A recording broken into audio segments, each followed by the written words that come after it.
Thank you all again for joining us for the Joint Bachelors MD presentation. My name is Stephanie Morgan. I work in the admissions office as one of the counselors here, and I'm joined by several of our students and several colleagues as well. So I'll turn things over to get some introductions in. Asia Lemon, would you like to say hello and introduce yourself? Hi, good afternoon, everybody. Thank you for joining us today. My name is Asia Lemon. I work alongside Stephanie in the undergraduate admissions office. Today, I'll be helping answering questions aloud in the chat for you. Thank you. And we do have two great students here with us today. Ashley, would you like to introduce yourself? Yeah, sure. Hi, everyone. My name is Ashley Postaski, and I am a sophomore in the Joint MD program studying biology, philosophy, and medical humanities. I'm also in the Bacino Leadership Program.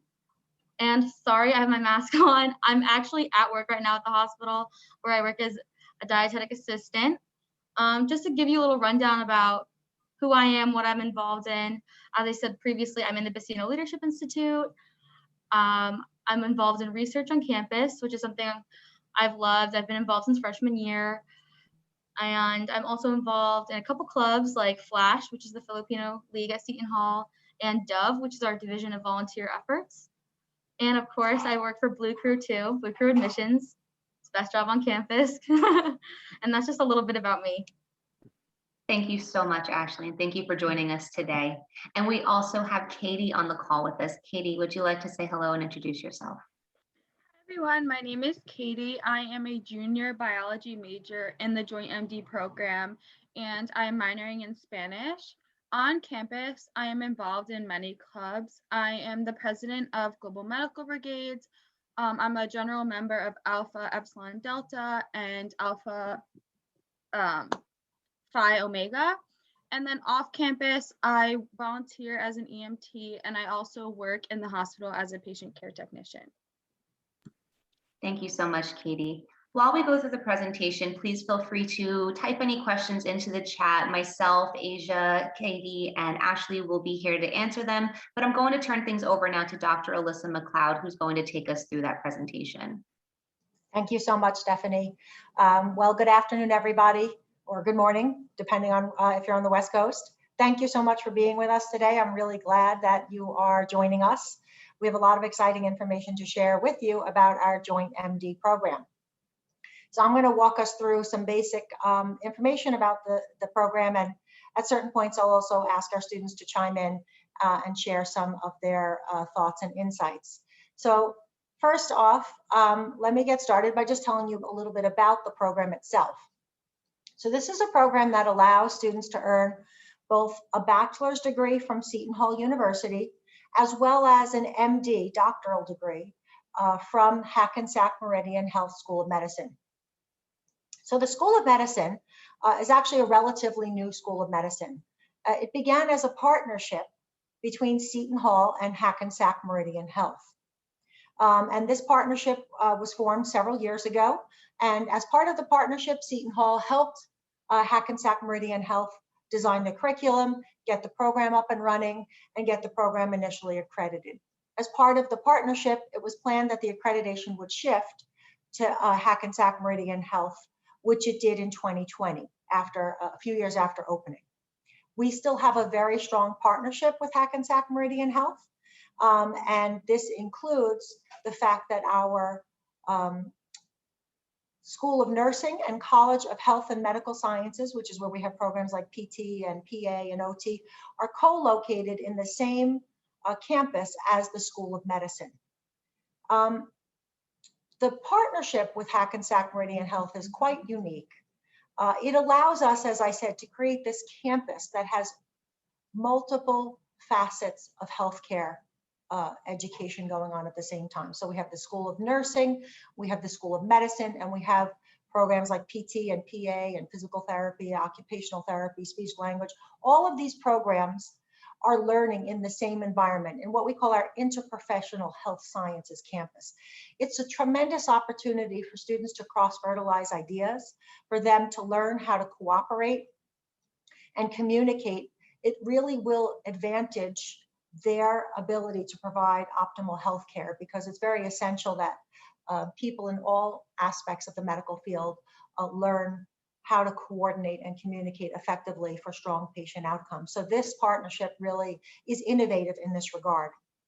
One of the other benefits of our partnership and having these three different disciplines joining together on one campus is that we have a lot of grants that are jointly obtained between all three schools and a lot of joint research going on as well. Very happy that last year we got a very large grant to study the opioid crisis with the multiple colleges. And this just does allow a lot of cross-fertilization of ideas and a lot of innovation in the field of medicine that gives all of the students on the campus, especially the medical students, a really broad perspective on healthcare delivery and outcomes.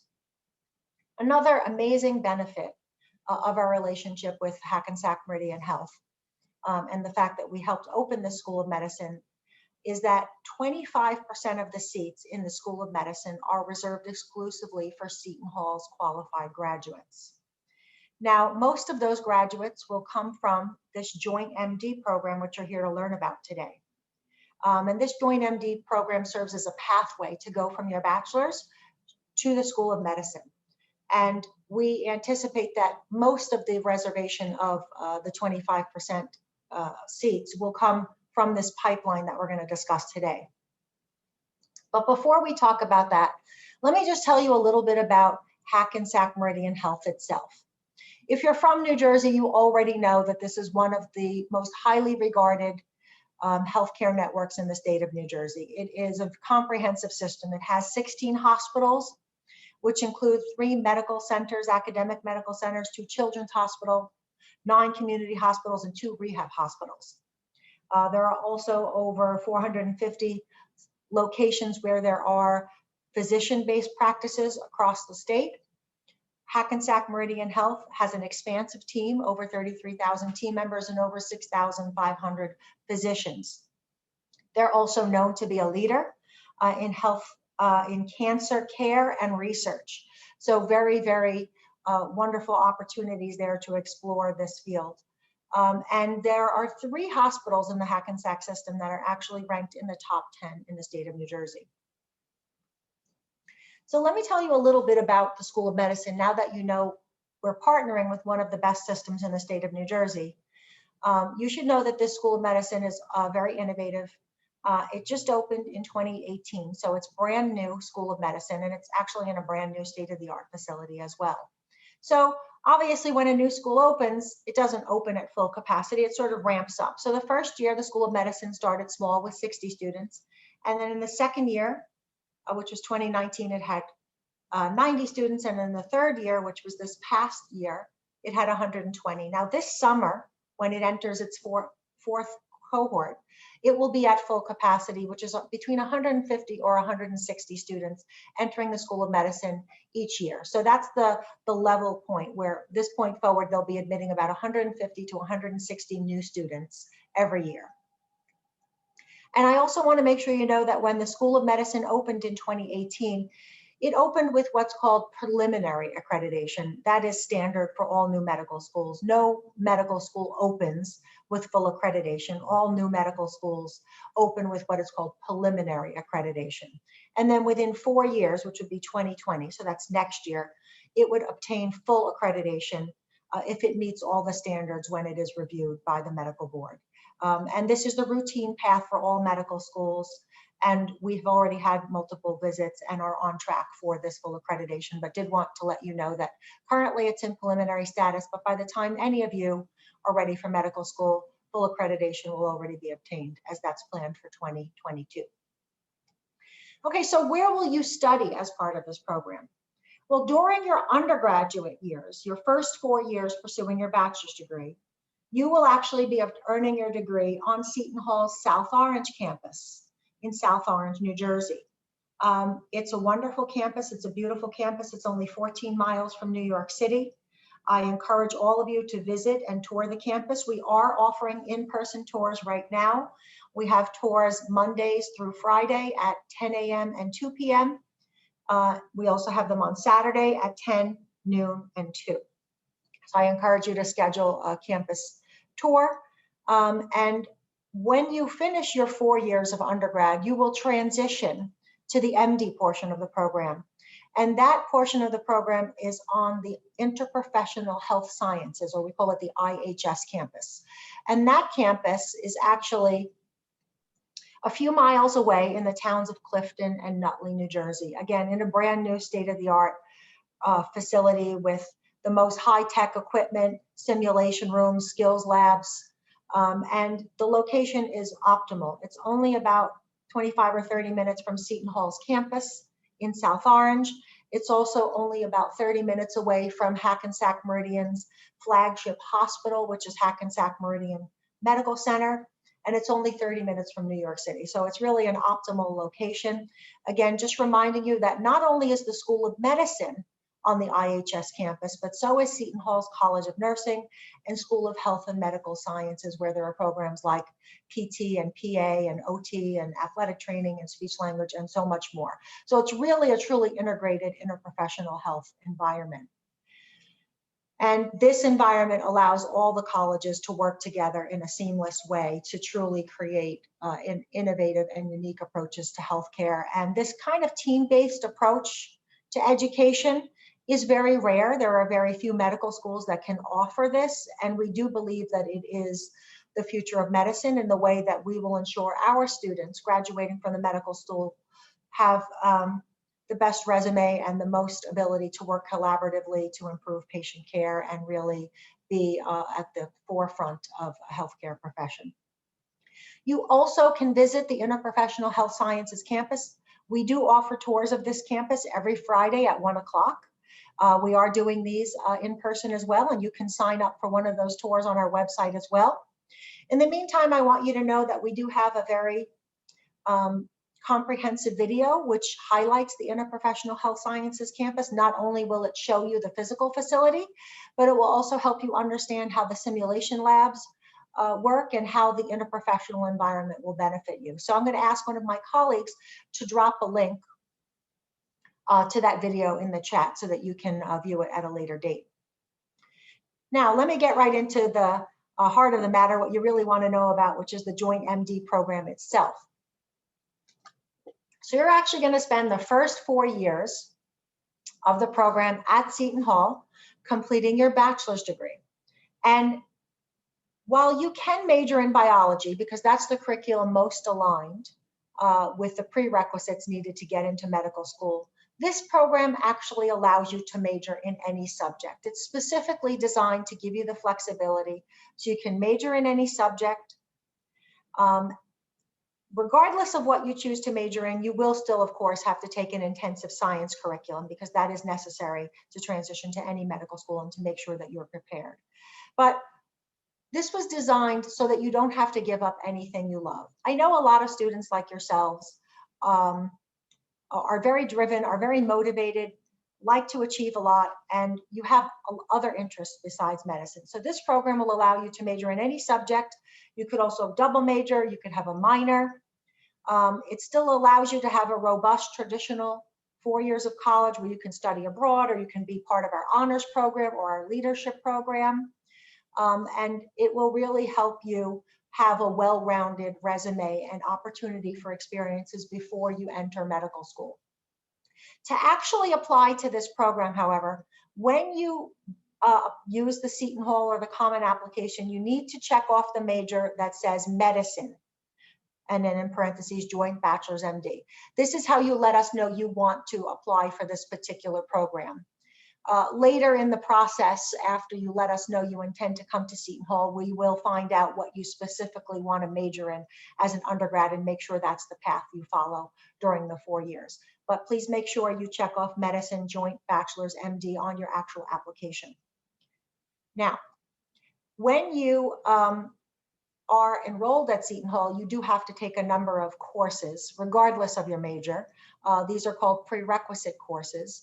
And this here is a listing of the type of prerequisite courses you'd need, not only to get into the Hackensack Meridian Health School of Medicine, but if you wanted to apply to any medical school. And this program is designed so you don't have to go to the HMH School of Medicine. You can go wherever you want. So these prerequisites are typical for anyone pursuing medical school. So you would have to take some of these humanities and social science courses listed. Most importantly, you have to take 2 semesters of laboratory biology and chemistry with additional science courses, 2 semesters of science courses. And then of course, we would recommend courses like ethics and leadership. So this is just a listing of courses that you would take. In actuality, you will be working hand in hand with an advisor during your time at the university. All students in the Joint MD program are also considered pre-med students. So if you're a student, you are also pre-med. However, not every pre-med student is in the Joint MD program because it's much more difficult to be part of the Joint MD program. But what does it mean to have a dedicated pre-med advisor? So you're going to have a dedicated advisor who's working with you right away.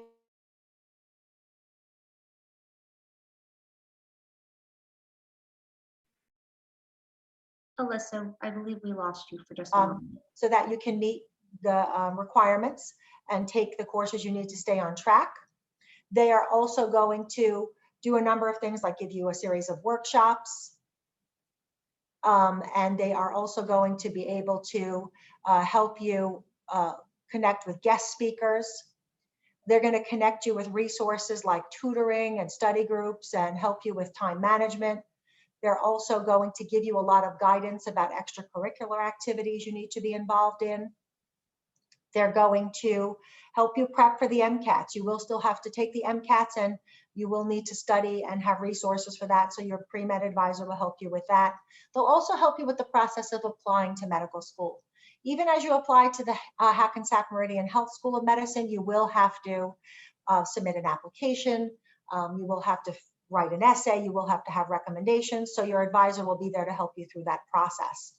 Also, your advisor is there to make sure you're meeting all of the conditions that are required to stay on track for this program. And I'm going to go through those conditions in a moment. But if you don't meet all of the conditions to stay in the program, the pre-med advisor will tell you that you can't stay in the program, but of course they still will work with you to help guide you through this process. So I want to actually turn it over right now to Ashley and Katie. I'll start with you, Ashley. Could you just share some feedback with us about the pre-med advisement and what your experience has been and what kind of opportunities they've provided you with? Absolutely. Advising here at Seton Hall is truly a different experience than any other university. The second I stepped on campus, I already got an email from my pre-med advisor. I knew I had my freshman advisor and I had my peer advisor. That's 3 people already on your team. They're setting you up to succeed. My pre-med advisor met with us our first week and handed us basically this timeline with a checklist. Like freshman year, you need to volunteer, get good grades, think about getting involved in research, join a club, maybe even join an e-board. Sophomore year, and then the list goes on. Obviously the checklist changes, but just to have that the first week of being a college student, for someone like me, I'm very like type A. I like to have everything organized. Having that made me feel so much more comfortable, especially as a worried pre-med student. Like, I don't know if I'm gonna adjust right. I don't know how I'm gonna do, but that really, she's helped me so much, and I'm only a sophomore. With advising, I've been given so many more opportunities that I wouldn't have had without them. Like, I wouldn't be sitting at this job right now without my advisor. Things that your advisor will do for you. They organize guest lecturers to come in. One of my most favorite guest lecturers that came in was Antonique Brown, who is an anesthesiologist, and I still have that connection, even though that guest lecture was a year ago. And she's offered shadowing jobs for me. We have a great connection, all because of that my advisor who set up that guest speaker. Not only that, we have workshops for the MCAT, and although the MCAT is typically something to worry about sophomore, junior year, we're invited to those as a freshman. I attended an MCAT workshop my first semester freshman year, which is it's crazy, but it was an amazing experience. It let me know what to expect and what to take from my classes as a freshman, and again, just prepare me. Not only that, my advisors email me constantly about job opportunities, summer opportunities. During the COVID pandemic, you would think we'd be kind of left alone, swimming alone, but no, I was getting so many emails from my advisor. She actually got a job opportunity for anyone interested doing COVID screening at a doctor's office over in, I forget the town, somewhere near South Orange. But again, your advisor has your back. never be afraid to reach out. I've emailed my advisor at 2 in the morning and I've gotten a response at 2:05. I'm not saying that's the case always, but your advisor will be there for you. Just don't be afraid to utilize them because they really will help you and ensure your success here at Seton Hall and in this program. Thank you, Ashley. And just so you know, you saw Ashley with her mask on, and she is at her job at Overlook, which is one of the opportunities that will help her strengthen her medical school application. She will only be with us until 1 o'clock because she's on her break from her job right now. But we'll have an opportunity to speak to her again in a little while. But I'd like to ask Katie. Katie, could you tell us a little bit also about your experience with your pre-med advisor and the kind of opportunities you've had? Yes, definitely. So right now, I'm kind of in the height of my advisement at Seton Hall because I am a junior. So my medical school application begins on May 3rd. So it's opening up very soon. So right now, I really see like how effective the communication is between all of my advisors, which has been really helpful because if I talk to one advisor and then I go to the other, they already communicated. So they already know what I told one, what I might need, which has been really great. I also have found a lot. Professor Brennan, she follows you throughout your time as like a BSMD student, and she sets up amazing like meet and greets with your program so that you get to know each other. And there's also a lot of medical panels and things where she sets up times where students from Hackensack Meridian School of Medicine come and talk to us. And I have been able to build relationships with students over there that were like Seton Hall alumni, and they've been great and so helpful too. And if I have any questions for them, I can also go to Professor Brennan and then she contacts them, and that has been really great. And then Dr. Maldo, who is the pre-med advisor or pre-health advisor on campus, I guess. She's also been great, especially with my medical school application. She's been making sure that I have everything in on time so that I'm not late, that I'm studying, and that she reads all of your application information, your letters of recommendation. And she also helped me because during COVID, it's been very hard to get shadowing opportunities because hospitals aren't allowing like outside people inside. And she's been helping me a lot with that, just to gain contact with doctors virtually. And there was one where I was actually able to do like a Zoom call with a medical doctor. Thank you so much, Katie. Very proud of what these young ladies have been able to accomplish, and very glad that they're getting the kind of support they need from our pre-med advisors. So let me tell you a little bit about the admissions requirements for this program now that you sort of understand the foundations of the program. So this program requires you to apply as an incoming freshman, so coming directly from high school. It's not available to transfer students, and it's not available to international students. But to apply to the program, you have to apply by December 15th of your senior year of high school. You have to have a cumulative 3.6 grade point average unweighted in high school. You also have to take the SAT or the ACT. Even though Seton Hall is test optional, this particular program is not eligible for test optional admission. You must submit the SAT or the ACT. And on the ACT, you must have a 30 or less or higher. And on the SAT, you must have 1400 with not less than 650 on either section. And again, you must use the Seton Hall app or the Common App, and you must select the major that says Medicine Joint Bachelors MD program. Also, this program only begins in the fall semester. Now, one of the questions I always get is, well, what if my SAT is just a little bit lower, or my GPA is just a little bit lower? These criteria are very strict. So if you're just a little bit lower, you will not be able to be admitted to the program. You will, of course, still be able to be most likely admitted to Seton Hall. You can still get pre-med advising, and you'll still benefit from the relationship we have with Hackensack Meridian Health and the guarantee that 25% of our students will be able to enter the School of Medicine. But you will not be part of this Joint MD program and not have the benefits of the program, which I'll explain in a moment. And also, these criteria are the criteria that we will be using, that we use this fall, and we will be using next fall. But just so you know, if you're a sophomore or a freshman, they do change, or they may change as time goes on. So just wanted you to know that. So the program that we offer here at Seton Hall is not a typical Joint MD program. I want to walk you through understanding what is a typical Joint MD program and what is Seton Hall's program, just so you understand the distinctions. So a typical Joint MD program will require you to major in biology or another science. That's pretty typical. They prescribe for you, you must be this major. A typical program also has more stringent admissions criteria than those that I just described. They usually have higher SAT scores, higher GPA. They also usually only admit a handful of students every year, maybe 4 to 6 or maybe 8 at the most. They don't admit many students. These programs will guarantee you a seat in the School of Medicine with their partner university if you make it to the end. However, typically, if you follow these schools or ask these schools how many students make it to the end and actually get into the medical school, it's a very small number, maybe only 1, 2, or maybe if they're lucky, 3 students a year. I used to work for an institution that offered this program. We would have hundreds of applications. We would admit a very small number. And in my years at that school, I never actually saw anybody make it to the end to get into the medical school. But this is a pretty typical model.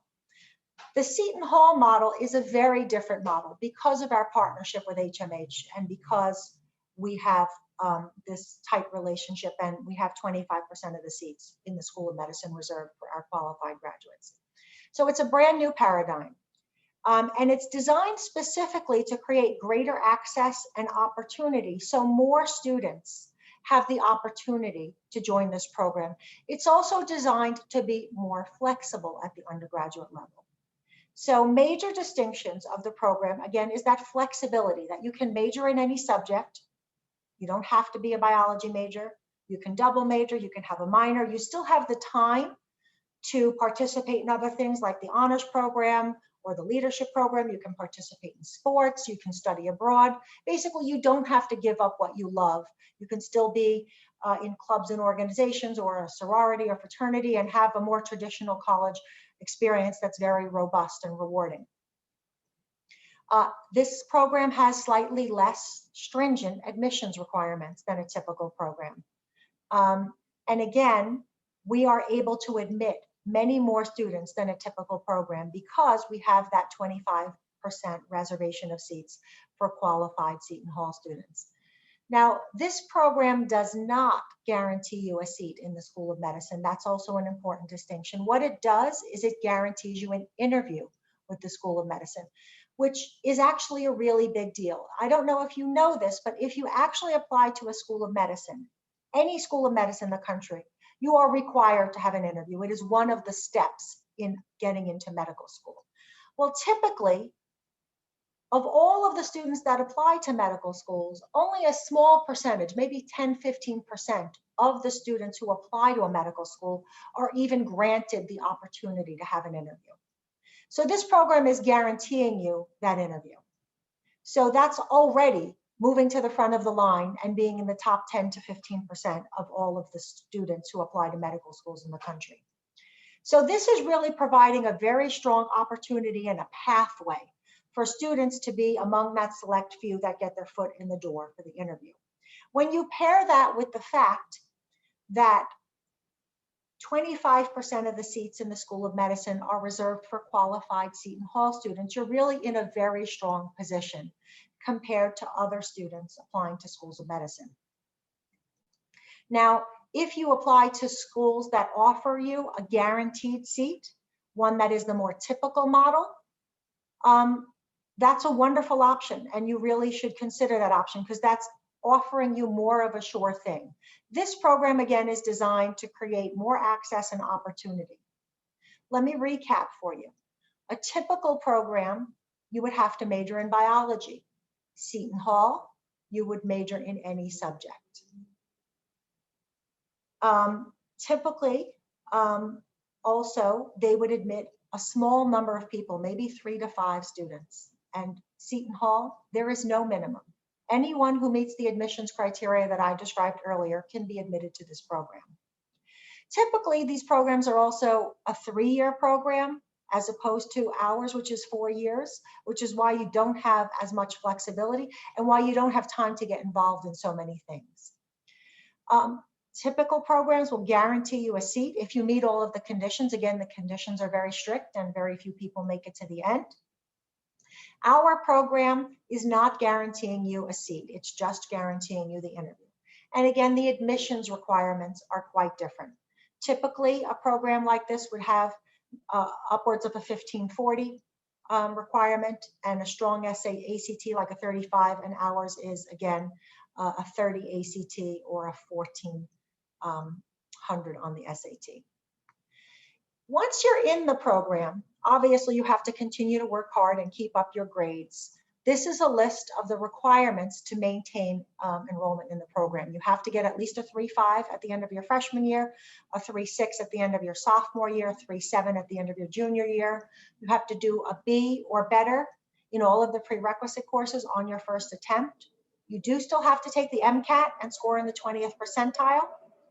You can retake the MCAT and use your highest score. You must still apply to the School of Medicine, submit all of the required application materials, supplemental materials, recommendations. You have to do that by November 1st of your senior year. Earlier is better. You have to also ensure that you have established New Jersey residency. If you're already from New Jersey, that's great. If you're not from New Jersey, it isn't very difficult. You just have to obtain a driver's license from the state of New Jersey, which you can easily do with an address in New Jersey. And many students are able to do that because it's typical that students at Seton Hall in their junior year and senior year often rent apartments off campus. You also do, again, have to have a successful interview with the School of Medicine and maintain ethical conduct during your undergraduate career. Now, I've said multiple times that the seats in the School of Medicine are reserved for 25% of Seton Hall graduates, but you must be qualified. So let me make sure you know what that means. It doesn't mean the School of Medicine is lowering the bar for Seton Hall graduates. It means that Seton Hall students are guaranteed 25% of the seats in the School of Medicine if they are equally qualified. So that means you have to take your studies very seriously.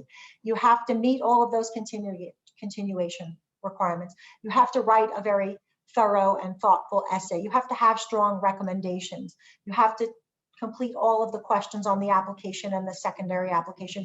You have to seriously prepare for your interview. You have to make sure that you have a lot of substance in your interview, that you use your undergraduate years to build a strong resume to be prepared for medical school.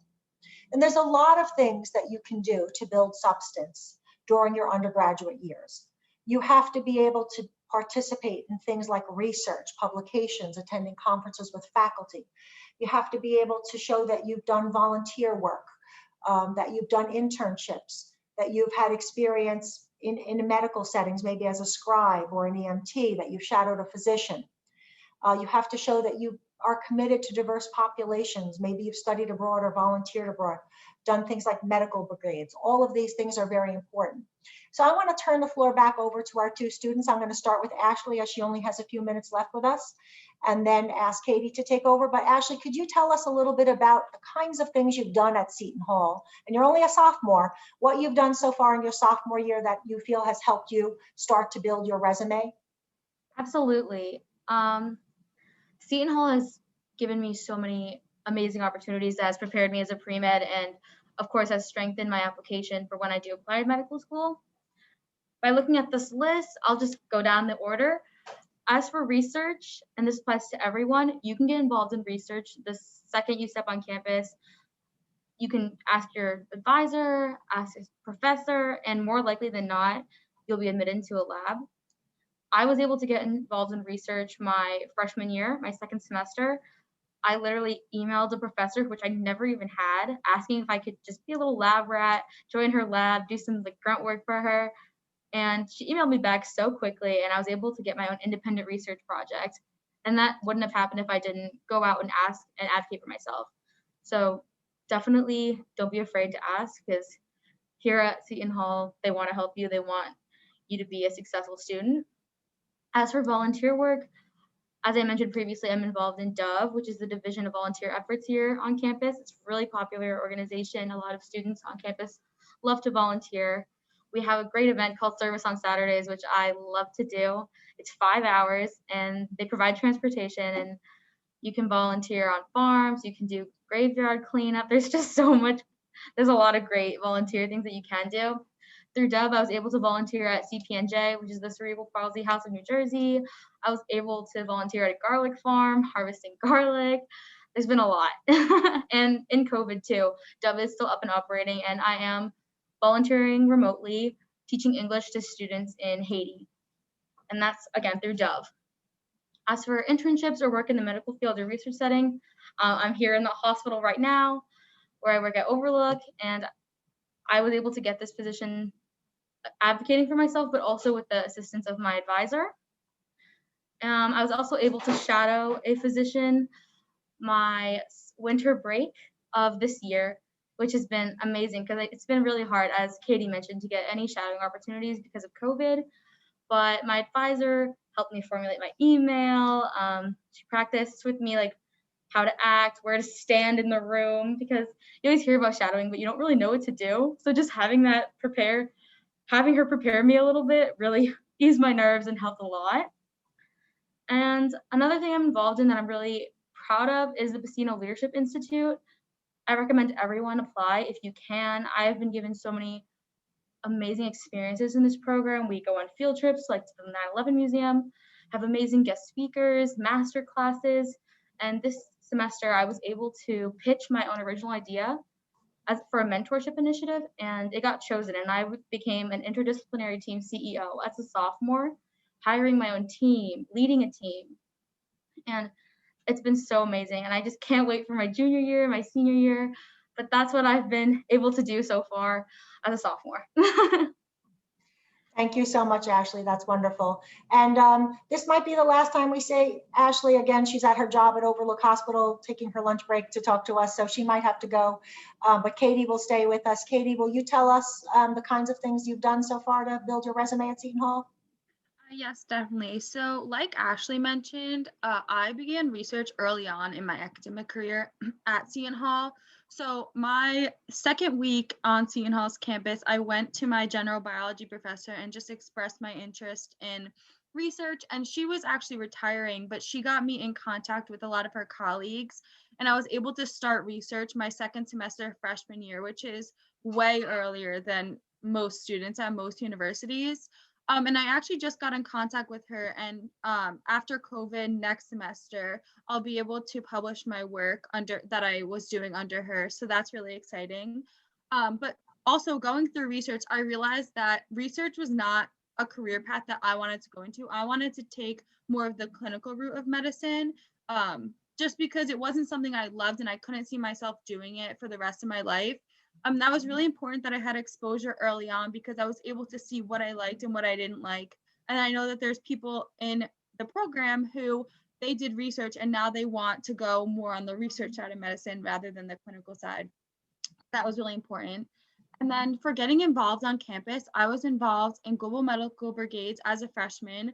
I went on a medical brigade to Ghana, Africa. And then I was just a general member, and then I moved up to becoming the secretary my sophomore year, and then eventually the president my junior year. Something that I learned that was like very important there was I learned the different healthcare systems in other countries, and really trying to eliminate medical tourism. That's like a really big problem right now in the medical field. And I learned when I was there that the issues that people in under-resourced communities are facing are the same that we're facing in America. So when I came back here, I established a program through Seton Hall and Global Medical Brigades with the Sierra House in East Orange, which is a women's homeless shelter. And we established a program where we're ensuring that they have all the public health needs, that their needs are being met, which has been really great because we've been able to help the local community around Seton Hall. And I really enjoyed working with people in Seton Hall, which are around Seton Hall, which is also like a really big mission of Hackensack Meridian's campus. And then as for other things on campus, through the different organizations that I'm involved in, volunteering is something that we take very seriously here. And it has always been something that I really loved in high school, and I really liked that coming to college, I didn't have to give that up, and I was still able to volunteer and keep up with my coursework and research and everything else that you have to do as a pre-med student. Thank you, Katie.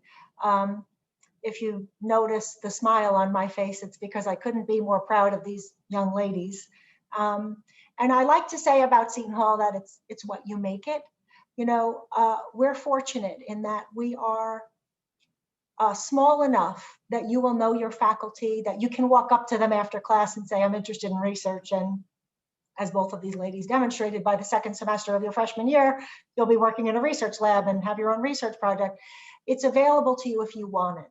So Seton Hall's a very supportive place. It's got a big enough reputation that you can go far and you can do a lot, but it's small enough that you have opportunities and advantages at Seton Hall that you would not get at most other schools. Most other schools wouldn't let a freshman get involved in research, wouldn't let someone like Katie be publishing in her junior year. These are the kind of things that happen because this is a very special place. And I say this not only because I see so many students like Ashley and Katie, but because I myself am a two-time Seton Hall alum.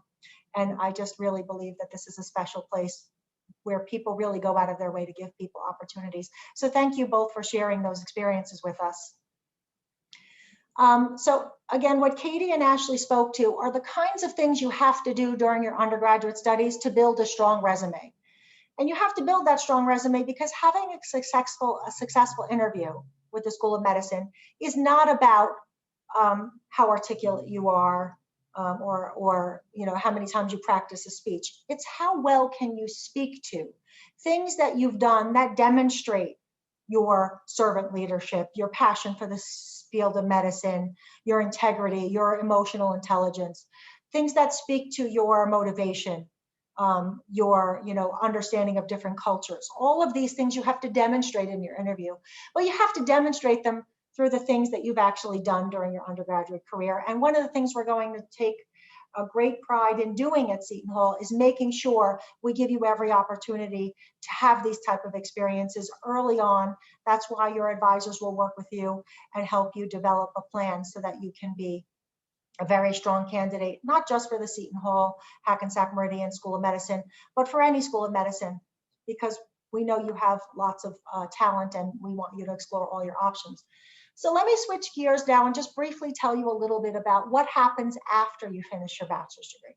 So after you finish your bachelor's degree, if you have successfully met all of the continuation requirements that I described a few minutes ago, you'll move on to the School of Medicine at the Interprofessional Health Sciences campus. Now that program has several unique features. One is that it offers a human dimension of health, which is that every student in the School of Medicine, starting in their first year, will do this 3-year longitudinal project where 2 students are going to be paired together. And for the entire duration of the curriculum, they are going to follow a family so that they can understand determinants of healthcare.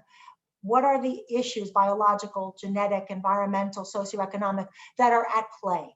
And these things will be very helpful in shaping students as doctors. Similarly, there's a community assessment and health work where a group of students, say 6 to 8 students, are paired with a community organization like a public health system or a school system to discuss the needs of a local community, whether it's a diabetes clinic or looking at the nutritional plans in the school system. Every student in the School of Medicine is also required to do scholarship, and by this I mean scholarly research. So every student has a requirement that they are engaged in research with doctors during their time at the School of Medicine. Obviously at Seton Hall, you would get this as early as freshman year in your undergrad, but the School of Medicine does also build it into their curriculum. And then another very unique feature of the School of Medicine is that Phase 3 of the program provides every student with an individual path, one of which includes the ability to begin your residency in your 3rd year, which is very unique. So the curriculum of the School of Medicine itself is in 3 phases. Phase 1 is what you would think of as the traditional coursework. It's 16 months, it begins in July, and it has different modules. You see here things like immunity, infection, and cancer, nutrition, metabolism, and digestion, neuroscience and behavior. All of these are modules, 8 weeks or 11 weeks, where you would start learning in a classroom setting. And it's designed to make sure you learn a lot of different things from a content perspective, but also to learn about continuity of care and to learn about mental health issues and healthcare delivery systems and social determinants of health. During this first phase, you will also have lots of hands-on opportunity, especially in the clinical skills labs on the IHS campus. You'll be practicing physical examinations, diagnosis, charting, communication skills, and you will be doing all of this in our high fidelity, high simulation labs. And I, again, encourage you to watch the video that was dropped in the chat because it shows you those labs and you can really see how you can start to develop inpatient and outpatient skills right there in the beginning of your medical school career. Now, phase 2 of the program, which is called immersion, is 20 months. And basically, it starts your clerkships, or what we would call internships or practicums. And you would actually do a series of them. You see here internal medicine, surgery, family medicine, so on and so forth, and the number of weeks. They wouldn't necessarily be in this order. Every student will have their own sequence, but you would start getting hands-on in a hospital, paired with other physicians to start learning about these different rotations. Step 1 is then where you would do one of your first major exams and of course have a little vacation, and then you would start your advanced clinical rotations, which is where you could start specializing in the field of medicine you think you're most interested in, and that would be your elective clinical rotations, and you would work with your School of Medicine advisor on those. And then you would again take additional exams called step 2. And after that, you would move on to phase 3. Phase 3 is called individualization, and it lasts a year. Now, after the 3rd year, students can choose from any of these, but it's very unique feature of the Hackensack Meridian School of Medicine that after the 3rd year, you can actually begin your residency. Most students in schools of medicine have to wait 4 years, but this allows you to begin your residency after 3 years. To be honest with you, it would be quite hard to do that at many healthcare systems since 4 years is the norm, but Hackensack Meridian Health will rank students on their list so that they can get a residency at Hackensack Meridian Health. So that is one of the real benefits of this program. In addition, students may choose to do a global health immersion, intensive research. They might choose to do a community health immersion or an intensive clinical, or they might opt to do a joint degree. We do have joint degree programs. Students might choose to get a 2nd degree, maybe in law or an MBA, or whatever field of interest they might have that the School of Medicine offers. And the School of Medicine, again, being relatively new, is still developing these joint degree programs right now. So I'm sure all of you want to know about scholarships. So during the first 4 years of your program, when you're pursuing your bachelor's degree at Seton Hall University, I can let you know that you would likely qualify for very high level scholarships at Seton Hall University. And I know that because the admissions requirements for this program are such that students would typically get very high scholarships from the university. You wouldn't even need to apply for these. They would be automatically considered. You would just apply to the university, and upon application, we would also review your application to see if you qualify for a scholarship. There are some special scholarships that you can also apply for, but these scholarships are largely given automatically. The scholarships that we would give for your undergraduate years only apply to the first 4 years of undergraduate. They do not extend to the School of Medicine or to any graduate level study. However, I'm very pleased to say that Hackensack Meridian Health has also very generous scholarship opportunities. They have established a $100 million endowment so that they can provide scholarships to students in the School of Medicine. Now, there's no guarantee that you will get a scholarship from the School of Medicine. You would not know if you qualify for a scholarship from the School of Medicine until you actually apply to the School of Medicine in your senior year and find out about your admission status. At that time, you would also find out about your scholarship from the School of Medicine. So just want to be sure you all understand that you'd likely qualify for a very high level scholarship for your first 4 years of undergrad at Seton Hall, but you would have to wait to find out if you qualify for any scholarships from the School of Medicine, although they do have many available. I'm going to open the floor for questions in just a moment, but before I do, I want to cover a few sort of basics that I know we always get questions about. So we always are asked if we accept AP or college credits, and the answer is yes.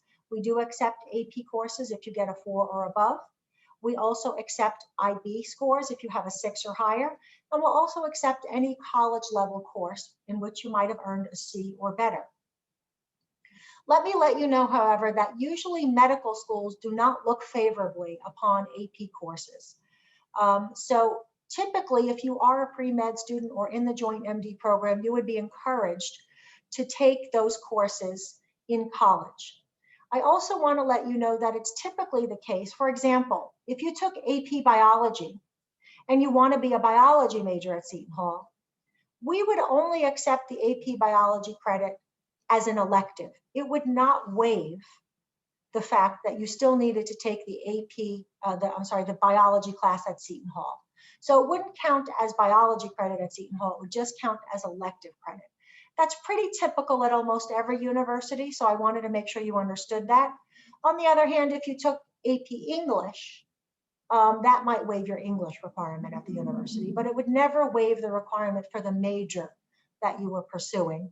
And generally, it's not favorably looked at by medical schools. Students also ask what would happen if they graduated early, say in 3.5 years, because maybe they had a lot of AP or college credits, or what would happen if they graduated in 4.5 or 5 years. Maybe they wanted to do a whole semester of study abroad or a whole year of study abroad, or they majored in communications or business, and they minored in biology, and they were also an athlete. They wanted to do a lot, and it took a little longer. That's not a problem. It's okay if you graduate in 3.5 years, 4.5, or 5. It's not required that you graduate in 4, although typically that would be the case. What is required is that you take all of the prerequisite courses listed, that you maintain all of the GPA and grades that are listed, the MCATs and all of that. So you still have to meet all of those conditions.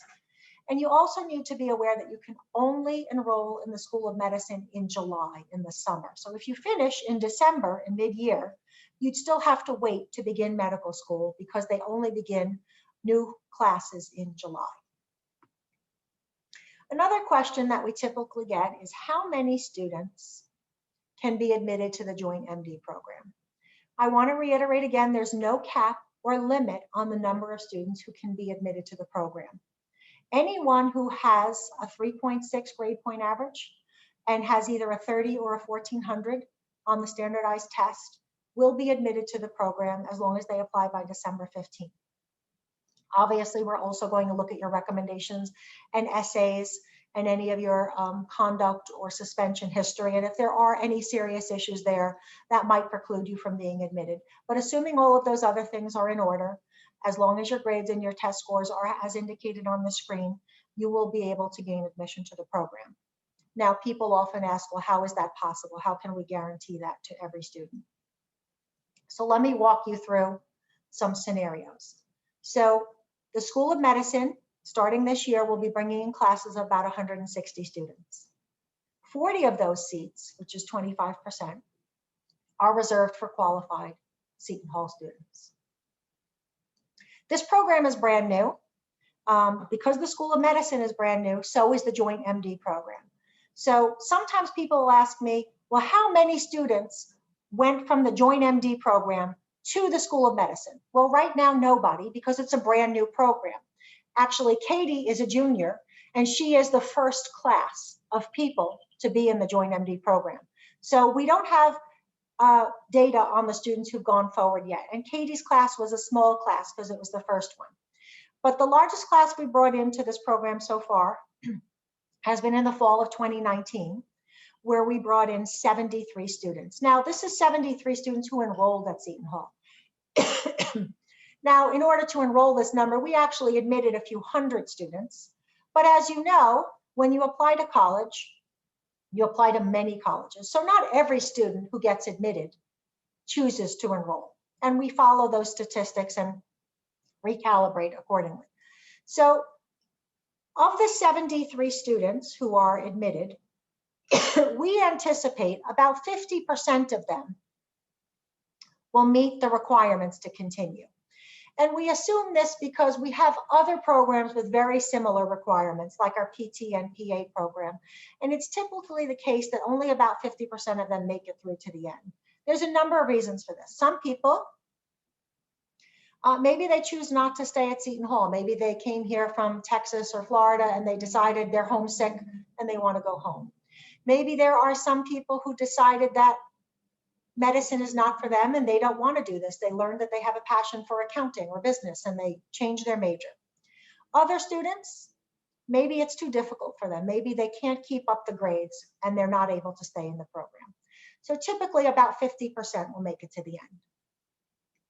So based on this, let's say that 27 of the 37 are admitted to the School of Medicine based on the successful interview. Again, you're not guaranteed admission. You're guaranteed an interview. So if you don't do well on the interview or you didn't use your time at Seton Hall to build a strong resume and be a standout candidate, then you might not be selected. But let's say that 27 of the 37 make it and are admitted to the School of Medicine. Well, not all of the students admitted to the School of Medicine will choose to enroll. Many of them may have applied to other medical schools and would prefer to go elsewhere. So this was a safety net for them, but they are going to go to another medical school. So let's say that only 21 of the students actually attend the medical school. That still means there's 19 seats left over. So these 19 seats left over will still benefit other graduates of Seton Hall, but these students won't be guaranteed an interview. So that's the real edge you have as part of the Joint MD program. Again, I don't have real numbers on what happened with students who graduated from our Joint MD program because it's new. Right now, we only have students who are undergrads in their junior year. So this is playing out a scenario for you that we think will be very likely based on a lot of historical data. What we plan to do is monitor these trends and monitor this data. And if we notice that the pipeline is too large of students entering, what we would do is strengthen our admissions criteria or our continuation criteria. That would not happen for anybody admitted in the coming year, but it might happen in the future. So I think I covered all of the basic questions. I want to open it up now so that all of you can ask questions and we can hear from you. Thank you very much, Dr. McLeod. So we do have a few questions in the chat that I'd love to go ahead and get to, but at this time, I will go ahead and invite anybody who has a current question that has not been answered or a question they have not yet typed in the chat, please feel free to drop that in. We can also let you raise your hand and you can unmute yourself to ask your question aloud. So I'll be monitoring the participant hand raises as well.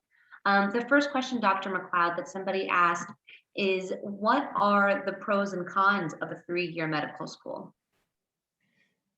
So the curriculum of the School of Medicine is actually designed in a sequence that goes pretty much all year round. If you notice, there are really minimal breaks. So you're studying in the summer, you're studying all year round. So the actual curriculum is condensed, but not missing anything. So it is the same intensity with less breaks. So that's one of the, you might take that as a pro or a con, right? You could sort of get through it faster, but you don't have as many breaks in between. The curriculum was designed as a 3-year curriculum by the School of Medicine, specifically because of conversations with the medical school accrediting body that was looking to innovate and felt that a 3-year curriculum would be more advantageous to students.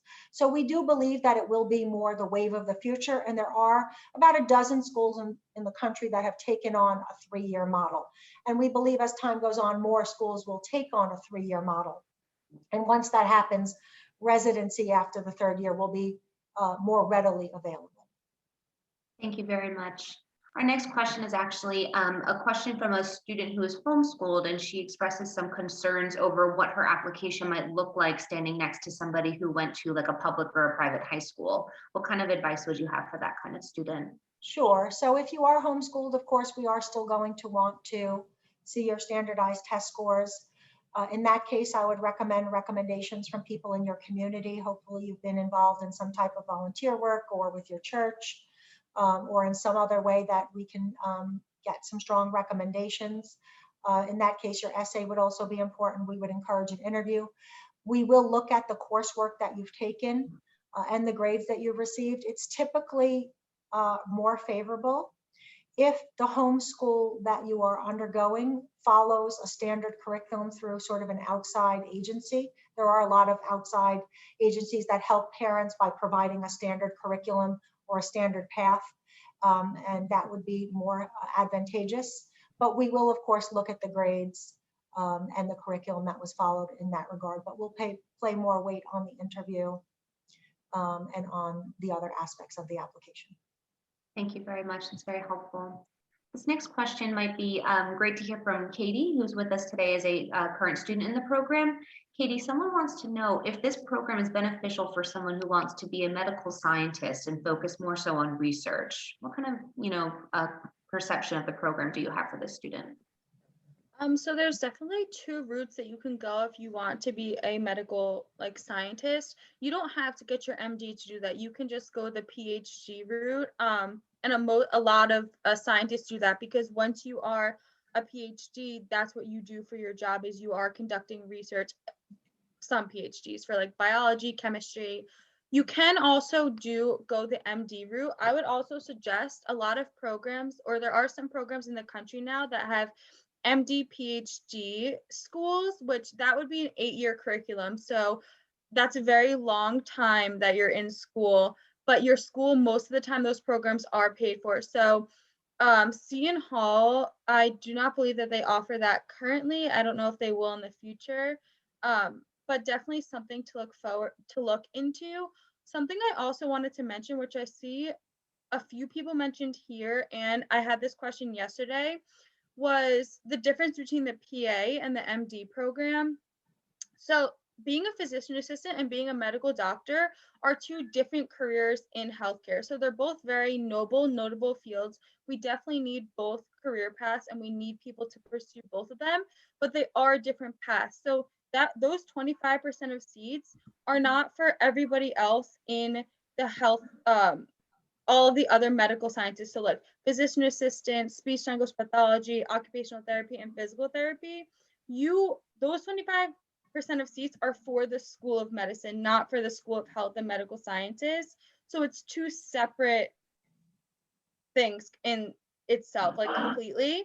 That's important to know, because I know a few people were confused about that. But in your undergraduate year, you're going to be interacting with people in the PA program, the PT program, OT, speech language pathology, because you're going to be taking a lot of the same classes as them. Where it really starts to differ is when you get further on in your academic career. So right now I am in my second semester of my junior year. So this is when my classes start to differ, because I'm still in my undergraduate portion, but now my physician assistant friends are going into their graduate portion. So as a Joint MD student, you'll be in your undergraduate portion on South Orange campus for all 4 years. Katie, thank you so much for that very thorough answer. And I think that the first two suggestions that you had provided to the student for the PhD route is a really great opportunity for the student to maybe start looking into PhD programs as well. Thank you very much. Okay, so we did have a question, Dr. McLeod. Someone says that they're a U.S. citizen applicant, but they're currently studying high school in an India national curriculum. And so they're kind of concerned about their eligibility for the program. So as I said earlier, international students, those who do not have permanent residency or US citizenship, are not eligible for the program. The reason for that is the School of Medicine itself is not accepting international students. You have to be a permanent resident or a US citizen to join the School of Medicine. Seton Hall University, of course, is happy to have international students as part of our university, students who are not permanent residents. We have many international students here at the university, but you couldn't be part of this program if you weren't a permanent resident or a US citizen. You could still come to Seton Hall, earn a degree and perhaps apply to other medical schools, you can, of course, still meet with our pre-med advisors and get all of their advice and guidance and help. So there's still a path for you, but it wouldn't be one that would guarantee you the interview at the School of Medicine. Thank you. And then just to clarify, so this student is a US citizen and they're doing high school in India. Would that? I apologize. That's No not a worries. problem at all. As long as you're a US citizen, it's fine. And we are very familiar with looking at transcripts from India or China or other countries. So we would equate that as long as you get good grades there. We know what those grades are and we know how to translate them. Or we might have you submit the transcript to a credit evaluation agency. But if it's an international school that's using US standards or British standards, it's fine. But we'd definitely work with you and not a problem at all, as long as you're a US citizen or permanent resident. Thank you very much. I'm sure that's very helpful for this student. We have another question in the chat that's asking, when will the requirements be set for seniors applying in the fall of 2021? So I'm not sure if maybe that was a typo. Yeah, well, the requirements that I showed on the screen will be valid for anyone who is currently a high school junior. So if you're currently a high school junior, those criteria will remain in effect for the admission cycle that's upcoming.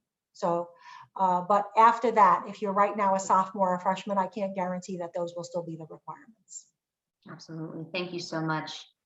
That does look to be like the last question that I see in the chat, and I don't see any hand raises over here. So what I will do right now is I'll invite you to share a last minute question. I'll go ahead and just type the email that you see on the screen in the chat in case you'd like to open up a document and copy and paste it somewhere. Please feel free to email us at any time. We're happy to go over any kind of maybe personal questions that you may have about your standing as an applicant.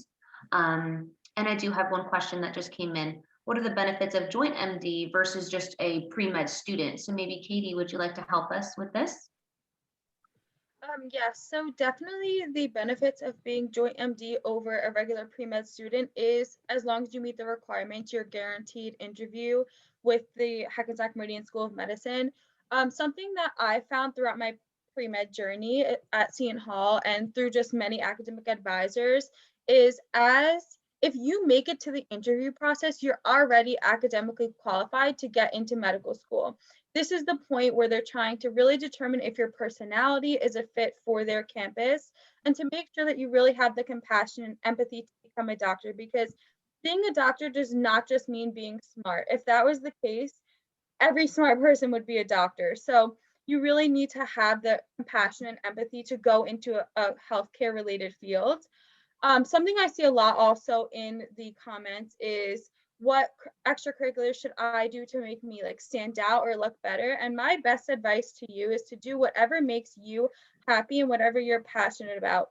Don't do something just to tailor it to your resume. You really need to do something that will show who you are as a person. My best advice that I was given my freshman year by a Seton Hall, he's now in the Hackensack Meridian School of Medicine, was you need to find who you are outside of pre-med. If somebody said, so for me, if someone said, who is Katie Klein? My first answer should not be, I'm a pre-med student. It should be about who I am, what I like to do. And then that is just something extra that is also who I am. But you really need to find out what you like and who you do, and that will really show and come out in your application and in your interviews. So for being a Joint MD student, you already have that like one up on other students, that you have the guaranteed interview. Thank you very much, Katie. And we do have a hand raised. So Anika, I will ask you to unmute. I just sent that submission to you, so you should hopefully be able to unmute yourself and ask your question. Hi, I asked it in the chat, but I was just wondering, where would we be able to access this slide deck? So actually, Anika, we are recording this session, and it is our intention to send a link to all of the students who participated. So it'll take a little while to upload and get that. So probably by Monday, end of day Monday, you will get a link to this presentation. So you'll be able to hear everything we said and view all of the slides. Thank you so much. This was a really informative presentation. I'm glad you were brave enough to raise your hand. Good luck to you, Anika. Thank you very much. I think we do have one last really great question. So someone's asking about our residencies with Hackensack Meridian Health, and if they're guaranteed, and if so, would our top choice residency be the guaranteed residency? So Dr. McLeod, do you want to talk about the matching process with Hackensack? Sure.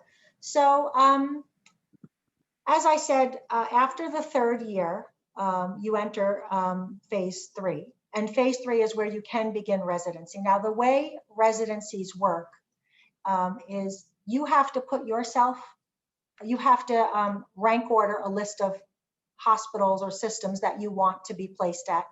And at the same time, the hospital has to also list you. That's called ranking. So you would rank and the hospitals would rank. And if there's a match, then you get a residency. So what Hackensack is saying they will do is at the end of your third year of completion of the medical school, they will rank you on their list, which means if you rank them on your list, you'll be a match. So you can have a residency there. They don't guarantee any specialties.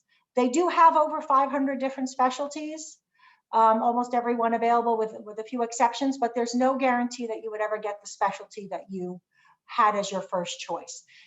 Just that they would match you and rank you on their list. And then if you did the same, there would be a match and you would be able to start your residency. You would also be able to list other hospitals. But again, at the end of the third year, it's less likely that they would rank you on their list because the 3-year medical school model is a relatively new one. Thank you very much. So that does look like it's the last question that I see here in the chat. So at this point, I just want to remind you that Asia Lemon and Katie Klein have typed in some email addresses for my personal email, Asia's personal work email, our SHU emails, and Katie also has done the same thing. So please reach out to us. We're happy to connect with you, answer any other questions you may have, set up maybe an appointment for you to meet with Katie or Ashley, our current student ambassadors in the program. They're very, very, helpful and informative, I think, to speak with and get that student experience perspective. I'll turn things over to Dr. McLeod now to close out our session. I want to sincerely thank all of you for joining today. I know this was a lot of information, but I'm really excited to see all of you interested in this program. We are always here to help you. I hope you will call or email if you need anything. I hope you will also visit our campus, both the South Orange campus and the Interprofessional Health Sciences campus. I hope I can welcome you to campus one day, and hope you participate in the rest of our event today. I know we have some additional activities, a virtual tour for those of you who would like to stay on. So just thank you from the bottom of my heart for joining us, and I wish you all the best of luck. Take care. Bye-bye.